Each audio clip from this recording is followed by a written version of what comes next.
रोख आम्ही तहसीलदाराला, जिल्हाधिकाऱ्याला आणि मुख्यमंत्र्यांना निवेदन दिलं होतं, त्याचं काय झालं हा जाब विचारण्यासाठी आम्ही त्या ठिकाणी जमणार आहे.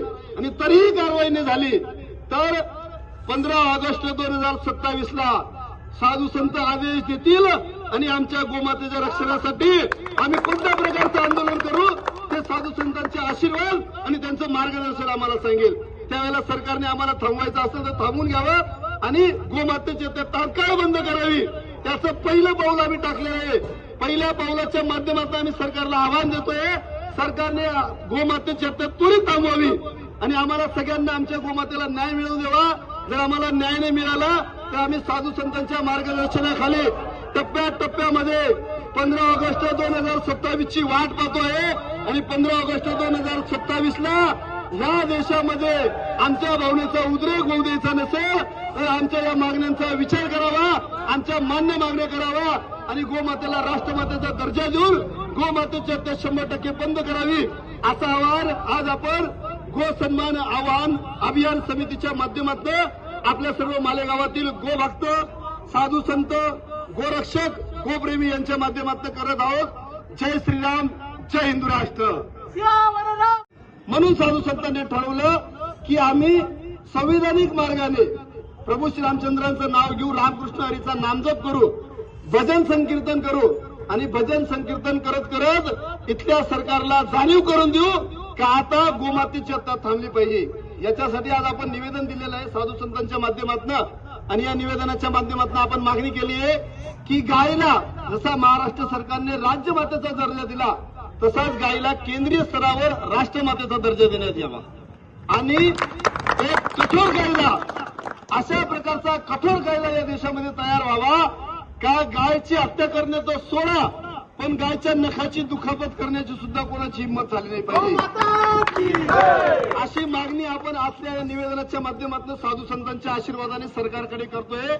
कठोरात कठोर कायदा करण्यात यावा का जर एखादा गो तस्करी करताना गो हत्या करणारा एखादा अपराधी सापडला तर त्याला जेलमध्ये असं तुंबून ठेवा का जामीन पात्र गुन्हा दाखल करून तो जेलमध्ये सल्ला पाहिजे आणि सरताना त्याला आपण जे काही पाप केलेलं त्याची आठवण झाली पाहिजे. अशा कायद्याचे आपण माध्यमातून आवाहन करतो. अशा प्रकारच्या अनेक मागण्या आपण साधू संतांच्या माध्यमातून आजच्या मोर्चाच्या माध्यमातून केलेल्या आहे. आपण सरकारकडे अपेक्षा करतो माननीय पंतप्रधान, माननीय राष्ट्रपती, माननीय मुख्यमंत्री, माननीय राज्यपाल यांनी आमच्या आज या देशामध्ये 5000 वेगवेगळ्या तालुक्यांमध्ये होणाऱ्या आंदोलनाची दखल घ्यावी. जर ही दखल घेतली नाही तर मग साधू संत पुढचा निर्णय घेतील आणि साधू संतांच्या ठरलेल्या रचनेप्रमाणे आज आपण 27 एप्रिलला आपल्या मालेगाव तहसीलदारला निवेदन दिलेलं आहे. या निवेदनाची आपल्या कारवाईची आपण वाट बघू. जर आपल्या आंदोलनावर आज कारवाई झाली तर आपण अशाच पद्धतीने 27 जुलैला आपल्या नाशिकच्या जिल्हाधिकाऱ्यांना भेटू. महाराष्ट्रामध्ये त्या भारत देशामध्ये आज प्रत्येक दिवसाला 50,000पेक्षा जास्त देशी गोमाता आणि गोवंश हे कापले जातात, त्यांची हत्या केली जाते. वेगवेगळ्या माध्यमातून गोरक्षक आपल्या जीवाची बाजू लावून त्या गोमातेला वाचवण्यासाठी प्रयत्न करतात. वेगवेगळे अपघात होतात. अनेक अपघातांमध्ये वेगवेगळ्या ठिकाणी गोरक्षकांचा मृत्यू झालेला आहे. अनेक ठिकाणी गोरक्षकांमध्ये झालेल्या अपघातांमध्ये त्यांना अपंगत्व आलेलं आहे. पण तरी सुद्धा गोरक्षक या देशामध्ये गोमातेची हत्या करणाऱ्या कसायांशी सतत संघर्ष करतायत आणि प्रत्येक दिवसाला कत्तलखान्यामध्ये जाणारी गोमाता वाचवण्याचा प्रयत्न करतायत. कत्तलखान्यामध्ये जाणारी गोमाता गोरक्षकांनी वाचवल्यानंतर गोशाळेवर एक महत्वाची जबाबदारी येऊन सांभाळते. जी गाय निरुपयोगी आहे, जी एक थेंब सुद्धा दूध देणार नाही, अशी गाय शेतकरी कसायला विकतो. जो बैल आता अवताला चालणार नाही असा बैल शेतकरी कसायला विकतो आणि गोरक्षकांच्या माध्यमातून ते वाचवल्यानंतर ज्या गाय गोवंशापासून कोणत्याही प्रकारचं उत्पन्न नसतं असे गाय गोवंश गोशाळा आपल्या भारत देशामध्ये 50,000पेक्षा जास्त गोशाळा कत्तलीला जाणारे गाय गोवंश वाचवल्यानंतर त्यांना मरेपर्यंत सांभाळण्याचं काम करतायत. हे खूप मोठं योगदान गोशाळेच्या माध्यमातून होतं आणि हे सर्व होत असताना तरी सुद्धा आपल्या देशामध्ये गोमातेची हत्या पूर्णपणे बंद व्हावी. आपण म्हणतो देशामध्ये चांगलं सरकार आलं पाहिजे, हिंदुत्वादी सरकार आलं पाहिजे, हिंदुत्वादी नेत्यांच्या हातात आपल्या देशाचा कारभार देऊ, आपल्या राज्याचा कारभार देऊ. परंतु मोदी साहेबांनी 12 वर्षापर्यंत पंतप्रधान पद भोगल्यानंतर सुद्धा आज गोमातेची हत्या 100% बंद झाली नाही. आणि ही खदखद साधू संतांच्या मनामध्ये आज पण जागा करू नये. साधू संतांना वाटते की आपण भगव्या ध्वजाचं राज्य निर्माण केलं आपल्या राज्यामध्ये, आपल्या देशामध्ये, पण गोमातेच्या रक्ताचे पाठवानं आजपर्यंत थांबलं नाही. जय गोपाल.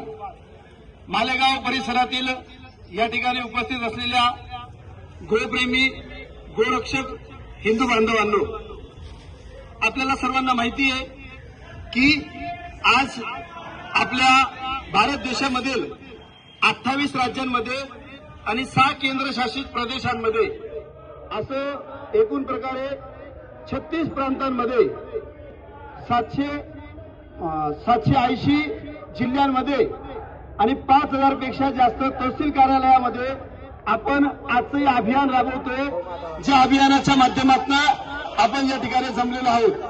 गो सन्मान आव्हान अभियानाच्या माध्यमातून देशभरातील साधू संत नेतृत्व करून आपल्या सर्व गोप्रेमी बांधवांना, जे गोमातेवर प्रेम करतात, अशा गोप्रेमी बांधवांना एकत्र येऊन मान्य तहसीलदार यांच्या माध्यमातून आपल्या देशाचे पंतप्रधान, राष्ट्रपती, मुख्यमंत्री आणि राज्यपाल यांना निवेदन सादर करत आहे.